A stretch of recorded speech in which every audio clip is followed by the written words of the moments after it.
I don't know what we thought we were doing out there in those woods. It was supposed to be a routine training mission, just a night in the Appalachian hills, nothing more than a recon exercise. But by the time we heard that first scream, I knew we were in over our heads. They say that sometimes the land remembers, that it holds things, old things, dark things, and when you disrespect it, it comes for you. I used to laugh at that stuff, used to think it was just folklore, Appalachian ghost stories. But there's no laughing now.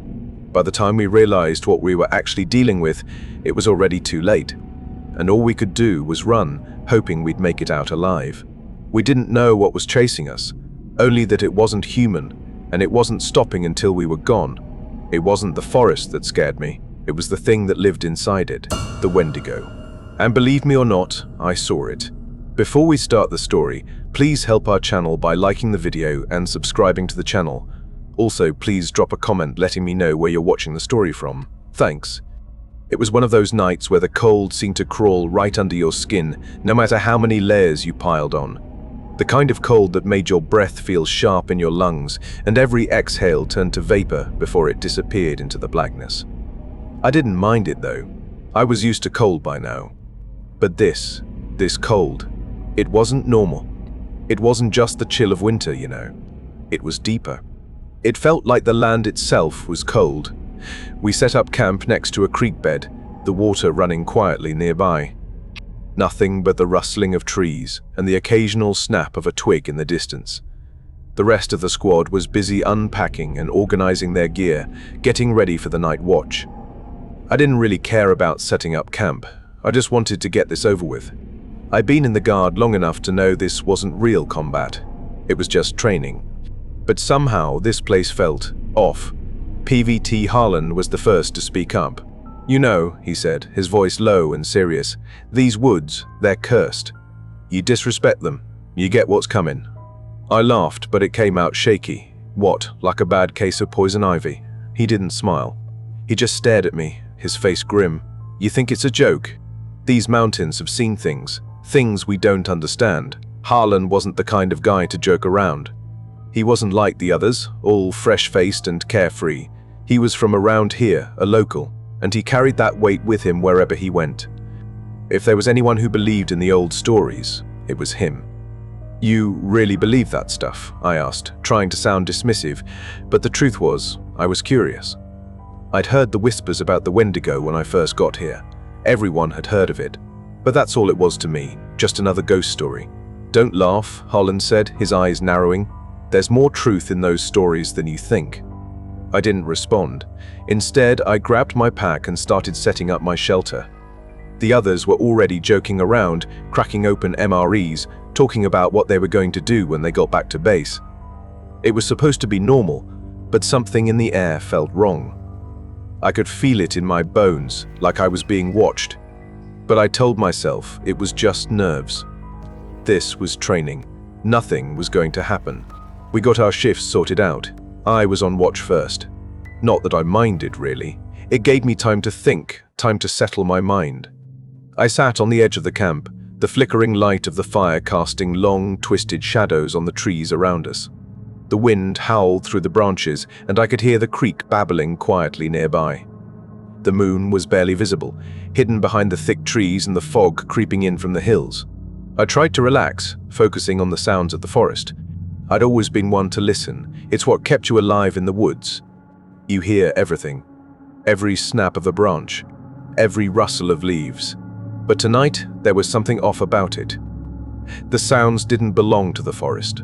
They were too deliberate, too careful. Like something was moving with purpose, something that didn't belong. At first, I thought it was just the wind. But then I heard it. A scream. A long, low wail that seemed to echo through the trees. It wasn't like any animal I'd ever heard. It didn't sound human either. It sounded wrong. I froze, my heart pounding in my chest. My eyes scanned the darkness, but there was nothing. No movement. No sign of anything.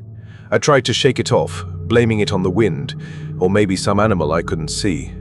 But the longer I sat there, the more I could feel it in my gut, that unease. "Everything okay?" Harlan's voice cut through the silence behind me. I turned, a little too quick. Yeah, just thought I heard something. Something? He raised an eyebrow. Ain't no animals out here this time of night. And whatever it wasn't the wind.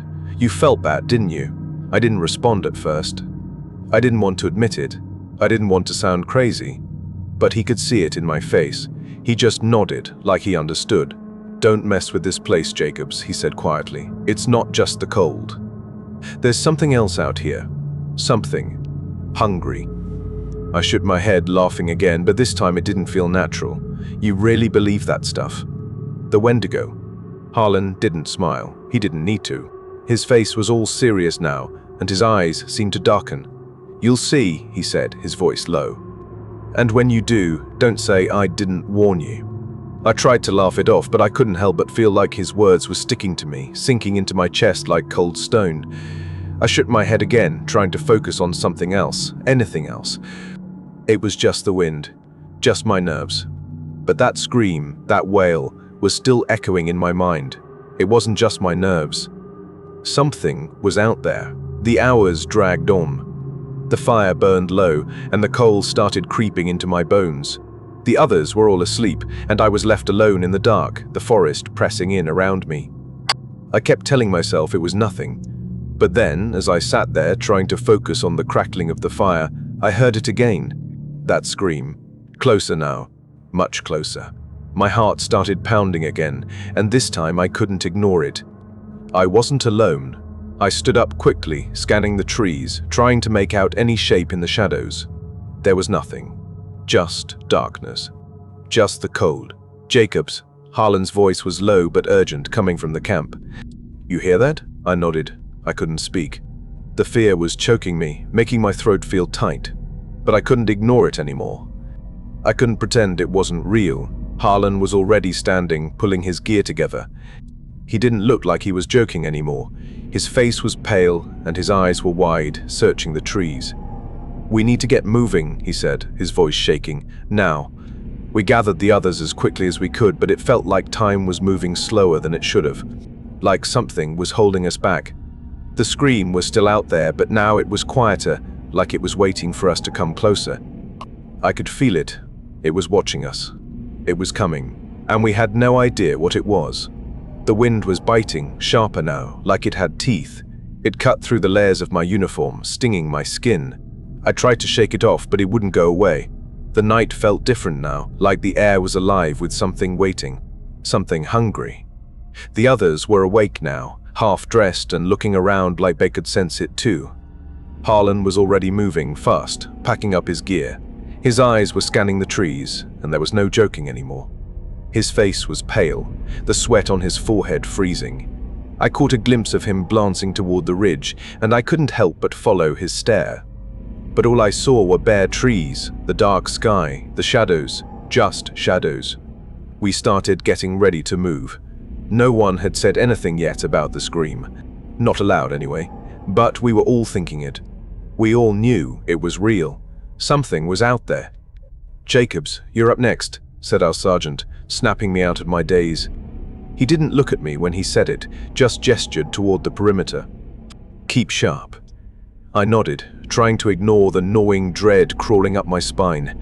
My heart was still racing. I wanted to believe it was just nerves, just the cold. But I couldn't stop thinking about that scream, and the way the wind felt wrong, like it was being controlled by something else. I grabbed my rifle, checking it for the 100th time. No live rounds, just blanks. It felt useless. Useless in a way that made my stomach churn. We weren't here to fight anything real, just to simulate it.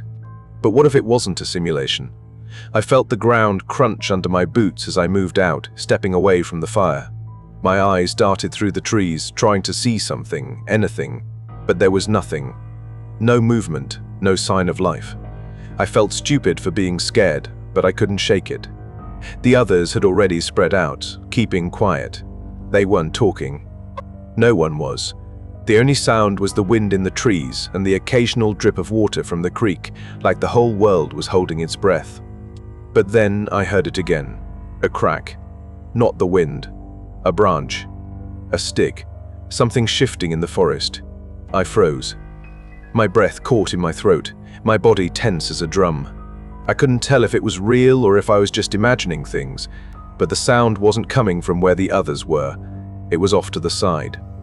Farther in, the trees seemed to close in around me, pressing in like the whole forest was leaning forward, waiting. "Jacobs," Harlan's voice came from the edge of the clearing. "What the hell are you doing?" I didn't even realize I'd stopped moving. I forced myself to exhale, shaking my head like it was nothing. "Just checking the perimeter," I called back, my voice sounding way too loud in the stillness. But even as I said it, I knew it was bullshit. There was nothing out there. Nothing at all. Just the trees, the shadows, and the screams still echoing in my head. Harlan didn't say anything else. He just turned and walked back to his post, but I could feel his eyes on me, watching. That's when I heard it again. A soft, slow dragging sound. Something, no, someone, was moving through the brush. My heart skipped a beat. My hand was shaking as I gripped my rifle tighter. I wanted to call out, to tell the others, but my throat felt like it was full of ice. And then, I saw it. A shadow. Tall, too tall to be human. It wasn't moving like a person. It was wrong. It slithered between the trees, its limbs too long, too twisted. And I swear, I saw its eyes glowing in the darkness. I gasped, my pulse thundering in my ears, and before I could even think, I turned and sprinted back to the camp. My boots pounded the ground, my breath coming in ragged gasps. I couldn't stop. My legs felt like they were made of lead, but I kept running, kept pushing forward, even though I knew I couldn't outrun whatever that thing was. I skidded to a stop at the fire, nearly knocking over the pack I'd left by the edge. The others were already there, gathered around, all looking at me, eyes wide with the same fear I could feel crawling up my spine. "You see it too, right?" I didn't mean to shout, but I couldn't stop myself. The words came out in a rush, and my chest was tight, like the air had turned to stone. Harlan looked at me, his face pale, his lips tight. "I told you, Jacobs. I told you not to mess with it. What is that thing?" I didn't even recognize the voice. Was it mine? But I couldn't take my eyes off Harlan's face. He looked like he'd seen a ghost. "The Wendigo," Harlan said. His voice was low, barely a whisper, but it was loud enough for the others to hear. "It's real. It's out here." There was a silence. Then someone laughed. I couldn't tell who it was, but it didn't matter. No one was laughing anymore. The tension was too thick. I was about to say something, maybe argue, but that's when we heard it. A low growl. Deep. Rasping. It wasn't an animal, and it wasn't the wind. It was closer now. So close I could feel it in my chest. "Stay quiet," Harlan said, his voice steady, but there was a flicker of fear in his eyes. "We don't move unless it moves first. Don't make a sound. Do you hear me?" We all nodded, barely able to breathe. My hands were shaking as I tried to steady the rifle. I couldn't take my eyes off the shadows, off the place where I'd seen that thing. The growl was louder now, more real, like it was right on top of us. I wanted to scream. I wanted to run. But I couldn't move. None of us could. We waited and waited. The wind picked up again, howling through the trees, and for a moment I thought I heard it again, the scream. Faint, distant, but unmistakable. But this time, it wasn't coming from the woods. It was coming from the ridge. It was getting closer. The scream was louder now, closer than before. It wasn't just the wind anymore, or some animal. No, it was something else. It was raw, like it came from the very earth itself, a tortured, horrible sound that made my skin crawl. I couldn't breathe right. The hairs on my neck stood up, and my chest felt tight, like I was being smothered. "Stay low," Harlan whispered. He was beside me now, and I could feel his tense body. He wasn't looking at me, though. His eyes were fixed on the ridge, where the sound had come from. I couldn't tear my gaze away from it either. There was nothing there at first, just darkness, just the bare trees and the shadows. But that scream, it seemed to linger in the air, twisting the atmosphere around us. Every gust of wind brought it closer, making the chill in my bones sharper. The others were quiet, their faces pale, eyes wide, scanning the woods like they expected something to step out at any second. But nothing did. The trees creaked, branches moving in the wind, and the occasional snap of a twig echoed too loudly in the silence.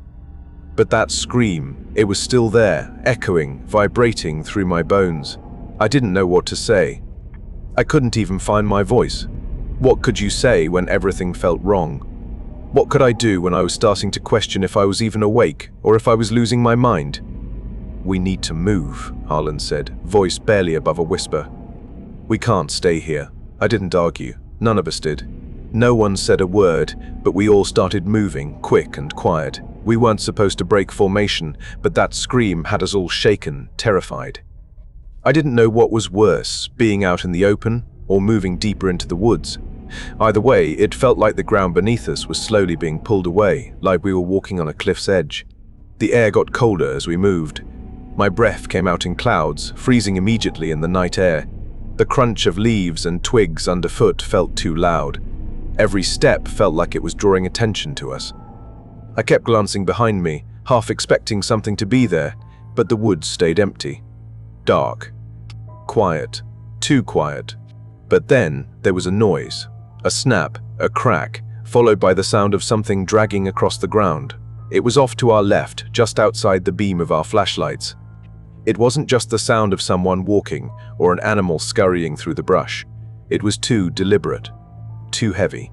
I froze, my foot still mid-step. I could feel my heartbeat pounding in my ears. The others must have heard it too, because I could see the tension in their bodies, their rifles raised, waiting for something to show itself. "Don't move," Harlan hissed under his breath. His eyes were locked on the sound, and his voice was tight with fear. "Stay low. Stay quiet." I didn't need to be told twice. I crouched down, pressing myself against the cold earth, my hands shaking as I gripped my rifle. I could hear every breath I took, every rustle of leaves, as if the whole world had slowed down around me. Then I saw it. Something moved between the trees, tall and thin, its body bending in a way no human could. It was black, barely visible in the shadows, but I saw enough. Long limbs, twisted and wrong. Its head turned slowly, like it was searching for us. I wanted to scream. I wanted to shout at everyone to run, but my throat closed up. The air was thick, suffocating, and my mind was racing too fast to catch up with my body. I couldn't look away from it, even though every part of me screamed to do just that. Its eyes locked onto mine, glowing faintly, like pale embers in the darkness. I could feel the weight of its gaze, cold and hungry. It knew we were here. It knew we were trapped. "Move." Harlan's voice was low but urgent. Now. I didn't need any more encouragement. We scattered, moving through the trees as quietly as we could, hearts pounding in our chests. I kept my eyes trained on the ground, my footsteps soft, but my mind kept flashing back to what I'd just seen. That thing, that creature. It wasn't a man. It wasn't an animal. It was something else. Something twisted, something ancient. We ran, and I thought I heard it following us. The dragging sound, that same unnatural noise getting closer. It wasn't behind us anymore, it was on our heels. My breath was ragged, my legs burning, but I didn't dare stop. It wasn't until I heard a shout that I realized someone had fallen behind. PVT Davis was stumbling, his face twisted in fear as he fumbled with his rifle. I couldn't even hear him, but I could see the panic in his eyes. The others stopped, turning to him, but that's when it happened. The scream. It was closer now, almost deafening. I don't know what happened next. I don't know if it was the Wendigo or just the terror that overwhelmed us. But Davis, he wasn't there anymore. There was a blur, a shape too fast for my eyes to catch, and then nothing. The air was so cold it hurt to breathe, and I didn't know if the sound was the wind or if it was Davis's scream. It was all blending together in my mind. We were on the move again, but I didn't dare look back. I couldn't. There was no time. The creature had found us. I could feel it, its presence in the air, pushing in from all sides. It was close, too close. We finally stopped at a clearing, breathing hard, crouched low. The forest felt like it was closing in around us, each shadow darker than the last. I tried to speak, but my throat was dry. The words wouldn't come. I had to clear my throat and try again.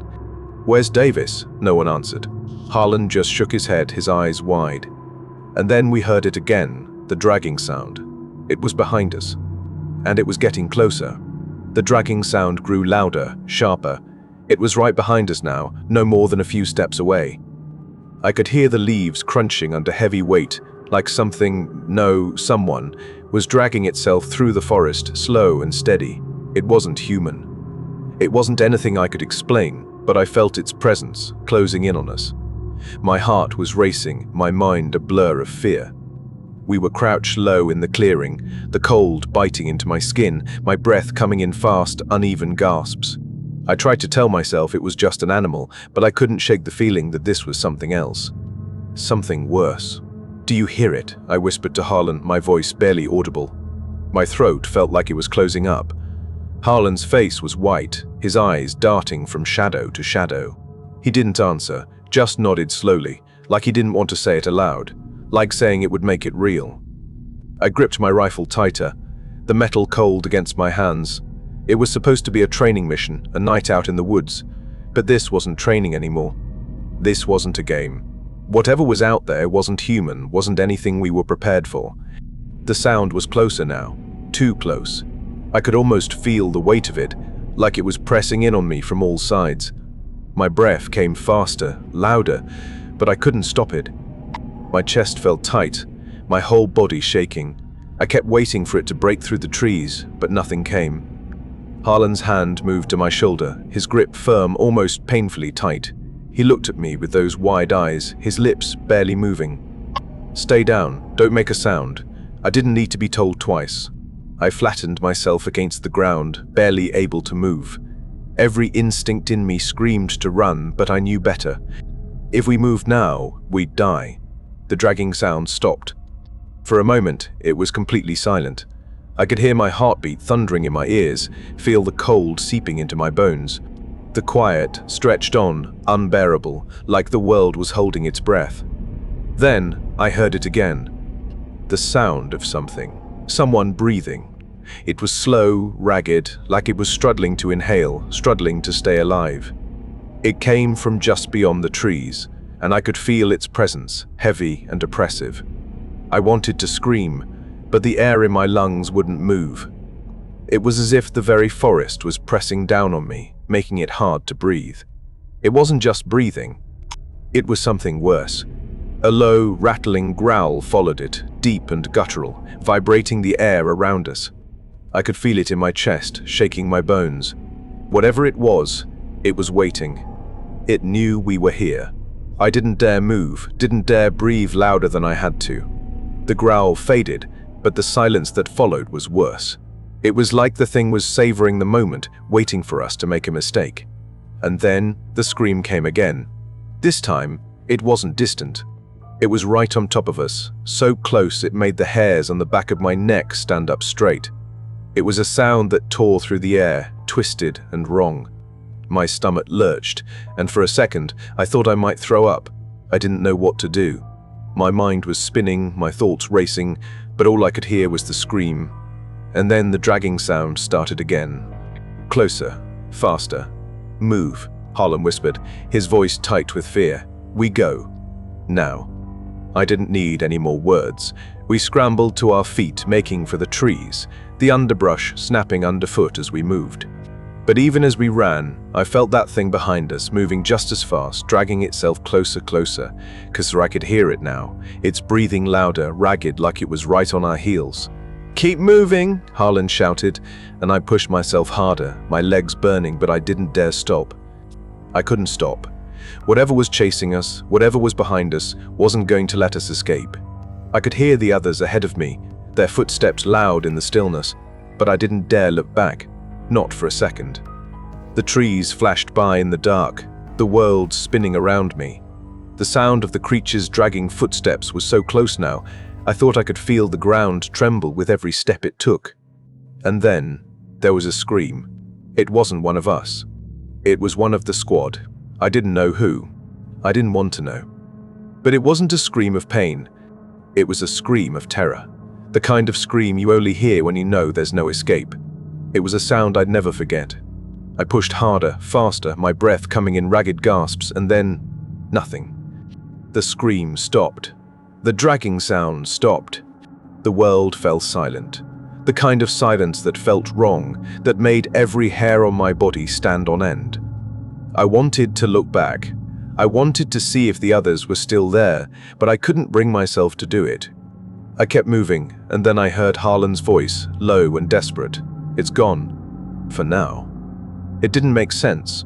I could still feel it in the air, the presence of whatever had been following us.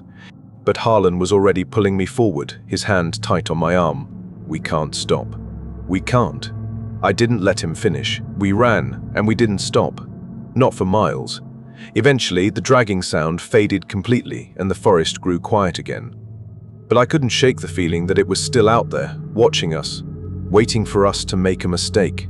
We stumbled into another clearing, our bodies aching, but we didn't stop. We huddled together, breathing hard, eyes scanning the shadows. Harlan was already moving, pulling us into formation again, his face grim. "Davis is gone," he said quietly, his voice rough. "We've got to keep moving. We're not safe here." I didn't argue. There was no point. We had no choice. Whatever it was out there, it wasn't done with us, and it wasn't going to let us go. We didn't stop running until we reached the edge of the woods. My legs were burning, my chest aching, but I couldn't slow down. I couldn't stop. Every breath was sharp, ragged, the cold air searing into my lungs. I kept my eyes on the ground, trying to block out the images of what had happened, of what was still out there, stalking us. Davis was gone. I didn't know if we were supposed to mourn, if we were supposed to feel guilty, but I couldn't. I just couldn't. All I felt was the terror gnawing at my insides and the sickening certainty that we weren't done yet. Whatever had been following us, whatever had torn through the woods, it was still out there. It was still coming for us. We made it to a small clearing, and we dropped to the ground, panting, eyes wide, ears straining for any sound. The quiet felt wrong, like the woods were holding their breath, waiting for something to happen. The trees loomed over us, their bare branches stretching out like twisted hands, their shadows deeper than they should have been. I felt like we were still being watched. I couldn't shake the feeling that something was behind every tree, in every shadow, waiting for us to slip up, to make a mistake. "Shut up," Harlan snapped at the others. We had to whisper now. Everything felt too loud. His eyes were darting around, his breath coming out in quick bursts. "Listen." I held my breath. The forest was too quiet, the wind had died down, and all I could hear was the beating of my own heart thudding in my ears. But then, just as I thought the silence might swallow us whole, I heard it. A snap. A twig, maybe. Something sharp, like a bone being cracked. It wasn't the wind, and it wasn't an animal. My pulse shot through the roof. I couldn't move. Harlan's eyes locked onto mine, his lips pressed together in a thin line. He didn't have to say anything. I could feel it. We all could. The thing was still out there. "I told you," Harlan muttered, barely audible. "It's not done. It never stops." I wanted to tell him he was wrong, but I couldn't. I couldn't lie to myself, not now. Every instinct I had told me the same thing. It wasn't over. The others were still, breathing shallow, their eyes flicking nervously from one shadow to the next. I thought I saw something move behind the trees, but when I focused, it was just a trick of the light, just the forest playing with my mind. But then, the scream came again. This time, it was different. It wasn't that long, wailing sound we'd heard before. It was sharp. It was desperate. It was human. We all froze, all of us looking toward the ridge where it had come from. The scream was still echoing in the night, louder now, more frantic, like it was reaching for us. "What the hell is that?" one of the other soldiers whispered, his voice cracked. No one answered. We didn't need to. We all knew what it was. It was that thing in the woods. Harlan stood up suddenly, his movements jerky, his hands shaking. "We need to move, now." We all got up without question, scrambling, not looking back. But as we started to move, I heard it. That dragging sound. It was close. Too close. I looked behind me, and that's when I saw it. A figure, no, not a figure, a shape tall and thin, its limbs stretching unnaturally, like it was too long for its body. The way it moved, slow but deliberate, like it was savoring every step, like it knew we couldn't outrun it. My heart dropped. I couldn't breathe. The ground beneath me felt like it was shifting. It was coming. It was coming for us. We ran again, this time faster, no more hiding, no more staying quiet. We were running for our lives. I could hear it behind us, dragging itself through the woods, the sound getting louder with every step. The others were ahead of me now, but I could still feel its presence like a weight pressing down on me. I heard one of the soldiers scream. It was a short, panicked sound, like someone had seen something they couldn't explain. I couldn't look back. I couldn't stop running. I couldn't risk it. But I knew that it was still there, that it would never stop until it had us all. The trees started to thin out. The forest began to clear, and I thought maybe, just maybe, we'd make it out. But that's when I saw it again. That shape, moving faster now, its long, clawed fingers reaching out toward us. I turned and bolted, my legs screaming in protest, but I couldn't stop. I couldn't give up. Suddenly, Harlan's voice cut through the chaos. "The river's ahead. We can't cross it. Keep running." The river. I could hear the rushing water now, just ahead. It was our only shot. If we made it to the river, maybe we could lose it. I didn't stop running. But then I felt it, like a hand on my shoulder, cold and crushing. I spun around, heart pounding, but there was nothing there. Nothing visible. I stumbled, almost falling into the water, my breath ragged, my body shaking. I didn't know what was real anymore. The fear was making my head spin. I could still hear the dragging sound, still feel it in the air, but I couldn't see it. It was like it was everywhere, like it was inside my head. We made it to the riverbank, gasping, drenched in sweat, eyes wide and wild, searching the trees. But there was nothing. Nothing but the sound of the rushing water, the wind, and the trees moving in the night. For a moment, everything was still. For a moment, I thought maybe we had made it. Maybe it was over. Then, in the distance, I heard it again, the scream. But this time, it wasn't just one scream. It was a dozen, 100. The forest was alive with them. The scream was getting louder. I don't know how long we stood there, frozen at the river's edge. My legs were burning from running, my body stiff and cold, but I couldn't move. The water rushed past us, dark and deep, the sound almost comforting in its normalcy. But the screams? They didn't stop. They kept coming, one after another, each more desperate than the last. It sounded like the whole forest was screaming, not just one, but hundreds. Thousands. It was so unreal, it was like my brain couldn't comprehend it. How could this be happening? We were still being hunted, but by what? What the hell were those screams? I turned to Harlan, but he wasn't looking at me. His eyes were fixed on the forest, scanning it like he was trying to read something in the dark. His jaw was clenched so tight, I could see the muscles straining under his skin. "We need to get across," he said, his voice hoarse, barely above a whisper. I didn't argue. If there was a chance of escape, it had to be now. We had no weapons, no way to defend ourselves. Our only option was to keep moving. But even then I could feel the weight of it, the thing that was following us, lurking just out of sight, watching us like it was waiting for the right moment to strike. I glanced at the others. They were all as terrified as I felt. No one spoke, but I could see it in their eyes. We were all thinking the same thing. We have to get out of here. Harlan started moving toward the water, pulling me along with him. The others followed behind, silent, their feet dragging. Every step felt too loud. Every breath felt too loud. The river was wide, its current strong, but the water was shallow at the edge. We could make it across, but I could already feel the panic rising in my chest. The sound of the water, rushing and loud, made everything feel more urgent. My heart pounded in my chest, my thoughts spinning out of control. And then I heard it again, the dragging, closer, closer than ever before. It was almost on top of us. I tried to push forward, but my legs were heavy, my movements sluggish. I glanced behind me, just for a second, just enough to see the dark shape pushing through the trees, moving so fast it didn't look real. My stomach turned. The thing was closer. I could see its shape now, its long arms swinging unnaturally, its skin pale and stretched tight over its bones. It wasn't even walking anymore.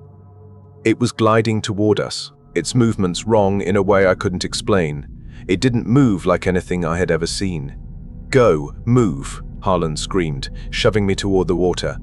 I didn't need any more encouragement. I dove into the river, feeling the cold water hit my skin like a slap in the face. It was freezing, but I didn't care. I just had to keep moving. My feet slipped on the rocks beneath me, but I pushed myself forward, my arms pumping, the water rushing past my legs, pulling at me. The others were already halfway across, their feet splashing in the water, their bodies low to the ground, their eyes wide with fear. I glanced back. The creature was right there, standing on the edge of the riverbank, just watching us.